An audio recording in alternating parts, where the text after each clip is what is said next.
This is your News Source Evening Bulletin for today, Monday, the 3rd day of December in the year 2018. Here's what we're tracking tonight. The Exxon Mobil oil company today announced that it has made its 10th oil discovery offshore Guyana, bringing the total number of discoverable barrels of oil in Guyana's waters to a massive 5 billion barrels. The discovery was made at the Pluma 1 well, and the government has welcomed the news.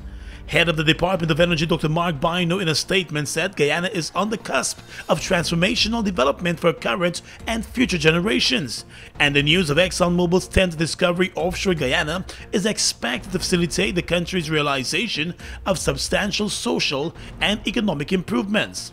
The discovery of this oil will allow Guyana to realize its ambitions in moving away in time to come from a state-centered economy to one that is moving more towards a sustainable development pathway. The Pluma 1 well follows previous discoveries on the Stabroek block. The well was safely drilled to 16,447 feet depth. The Noble Tom Madden drill ship began drilling on the 1st of November. The previous recoverable resource estimate on the Stabroek block was more than 4 billion barrels. According to the government official, this latest discovery reinforces the potential of the country being able to produce more than 750,000 barrels of oil daily by 2025, and to the potential for development in the southeast section of the Stabroek block. The Stabroek block is 26,800 square kilometers. The Noble Tom Madden is expected to begin drilling the Tilapia 1 prospect very soon. The Exxon Mobil country manager told the online oil information site Oil Now that the 10th discovery is fantastic news for Guyana and Exxon. We're very excited to announce our 10th discovery at Pluma 1. Fantastic, 10 discoveries in less than 4 years. Really a testament to the technical expertise of our people. We and our partners, Hess and Exxon. In addition to Pluma 1, and with further evaluation of our previous discoveries, also we've been able to update our resource estimate to greater than 5 billion oil equivalent barrels. So super excited about that. The announcement of this latest oil find came on the same day that the Supplier Development Forum opened at the Marriott Hotel, focusing on local businesses. More news coming up in just a moment. Christmas big, plus size big, big things big, we gone big, yeah. It's GTT Christmas, Merry plus size Christmas, Christmas big, plus size big, big things big, we gone big, yeah. It's GTT Christmas, Merry plus size Christmas, yeah. We giving you, yeah. We giving you. It's GTT Christmas, Merry plus size Christmas, yeah. We giving you, yeah. We giving you. GTT Christmas, Merry plus size Christmas. Ho ho ho! It's the GTT plus size Christmas. There's always more to love with GTT. Terms and conditions apply. See gtt.co.gy for details. This Christmas, get a loan for your dream car with an extended repayment term. Spruce up your home with that renovation you always wanted and take advantage of low or no down payment. Get new appliances so you can cook up a storm.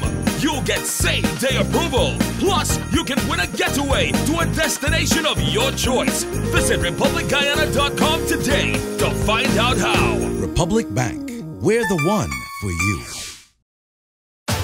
Get ready to ride it, ready to ride it, ride the wave. Open up the new vibe, drink up the boldness inside. Radical and fresh and wild, catch the wave now. Ride bold, ride fresh, ride strong, come on, ride the wave. Taste the action, satisfaction, perfection.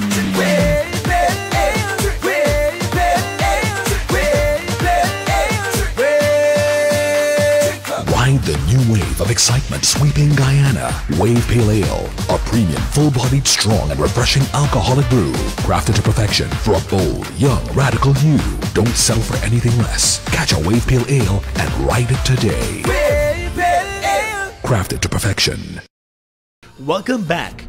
Minister of Public Health and Chairman of the People's National Congress Reform, Valda Lawrence, has issued an apology over her statement that she only has PNC friends and would only hire PNC people. her statement received widespread criticism.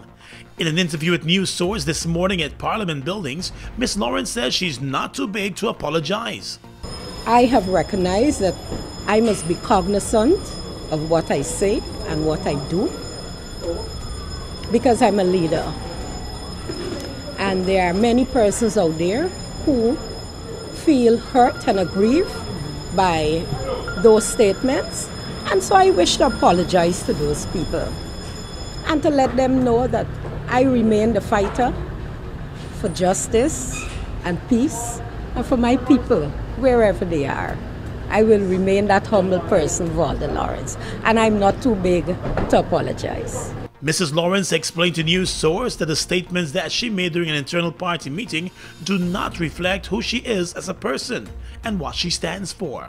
Gordon, over the last 30 years plus, Valda Lawrence have given service to both people and country.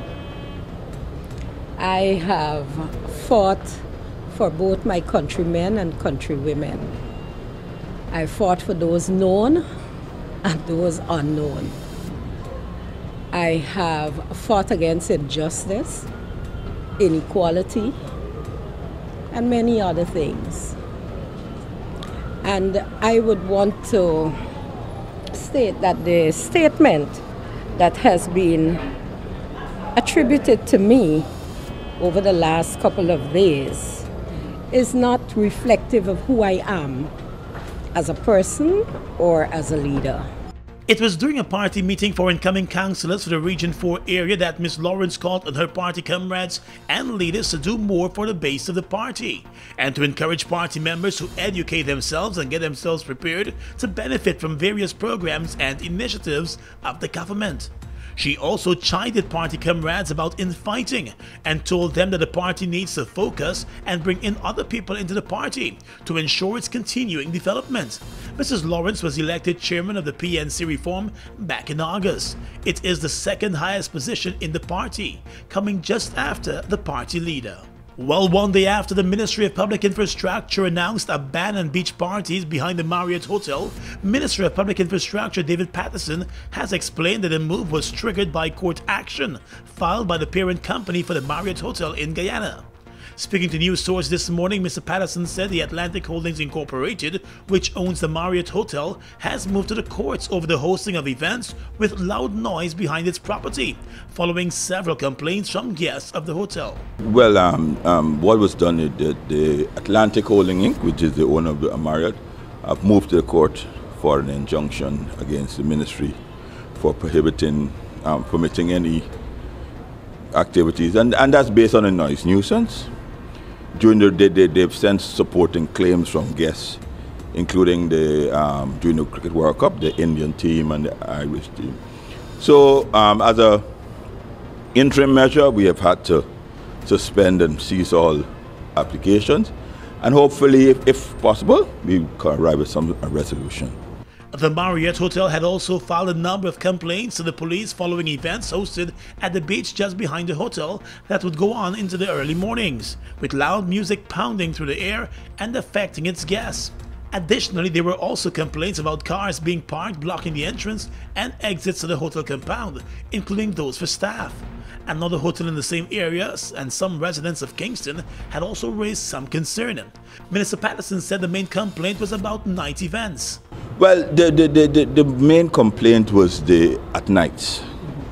So if there's a possibility, we can get a resolution whereby you can have it during the days and those things like that. When the guests are not, and then have a level in noise, agreed noise level, then maybe we can look for. But right now we had to do a total ban. Because we're in court. The first major event hosted in the area was back in December of last year. The promoter of that event was forced to move the event away from directly behind the hotel after it filed complaints when it could not get him to agree to pay a cost for use of the public area.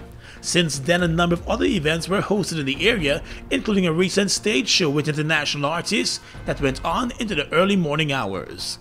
Turning now to the National Assembly, the debate of the 2019 national budget opened this morning in the National Assembly with opposition frontbencher and former Minister of Housing and Water Air Finale accusing the government of packing the budget with wasteful spending that will not have any impact on the ordinary Guyanese. In his 35-minute response to the Finance Minister's 4-hour budget presentation, Mr. Ali said the budget cannot be supported by his party, since it may also be encouraging corrupt practices by officials. Our country is now riddled with overpayment, an accounting system that has missing vouchers, missing documents, breach of procurement laws and guidelines, and massive contract splitting. According to Ali, the government has been spending more money on the hosting of national events than it has been spending on improving roads and drainage across the country. He said many of the various government sectors have been falling apart because of mismanagement, and he claimed that the country has been losing its international rankings in several areas. What is the reality? Between 2015 and 2017, the country's global ranking fell by another 7 positions in relation to the quality of primary education of children aged 0 to 15. In 2017, the country slipped by 8 positions in its global ranking with respect to the quality of education service provided for children 15 and 24. With respect to youth literacy, the country fell in its global position by 5 positions. This is the reality. This is the progress under this government, and yet they can applaud themselves. Ali said the government doesn't appear to care. And that is the problem in this country. The government don't care. They don't care about any of this. But guess what? Guess what? The 63% told them we do care. Minister of Business Dominic Gaskin defended the budget and said there are several initiatives and programs that could be beneficial to citizens across the country, even in the tourism sector. So what I'm saying, Mr. Speaker, is that apart from gold and rice, tourism brings in the highest amount of foreign earnings into Guyana's economy. And this amount is growing every year at a handsome rate. So tourism is providing opportunities for Guyanese, in particular young Guyanese, and will continue to do so in 2019. The budget debates will continue for the rest of this week. Retired Chancellor of the Judiciary Justice Cecil Kennard held no punches back in his recommendations following his completion of that commission of inquiry into the affairs of the Georgetown City Council. In his report, which was obtained by a news source, Justice Kennard said the Guyana Police Force and the State Asset Recovery Agency should be called in by the Local Government Commission to recommend the type of criminal charges that should be laid against Town Clerk Royston King. The report found that King was involved in gross misconduct, dishonesty, and recklessness while in office, in addition to abusing his office of town clerk while misappropriating funds and conspiring with others in several questionable and corrupt actions at City Hall. Justice Kennard said the State Asset Recovery Agency and the Guyana Police Force should lead a joint probe to ascertain the relevant criminal charges that could be laid. In the alternative, he said there are civil remedies and the Local Government Commission could approach the court to grant orders to trace the assets of the town clerk and at the same time freeze those assets. The Commission of Inquiry has also recommended that in respect to the town clerk's department, all senior officers should be terminated, as they all seem to be collaborating with the corruption of the town clerk. Finally tonight, an East Coast Demerara woman is expected to face the courts this week on a murder charge after she stabbed her lover to death during an argument. The incident took place yesterday afternoon in the village of Plaisance. A police report stated that an afternoon row between the couple turned deadly when the woman armed herself with a knife and stabbed the man to death. The dead man has been identified as 38-year-old Victor Roberts of Prince William Street, Plaisance. The assailant, who appeared shocked after the incident, was taken into custody just after the police arrived. A police report said the murder took place just after 12:30 on Sunday afternoon in the East Coast community. The man was rushed to the Georgetown Hospital after the stabbing, but doctors pronounced him dead on arrival. A post-mortem examination is to be carried out on the body. And that's your News Source Evening Bulletin for tonight. Gordon Mosley reporting.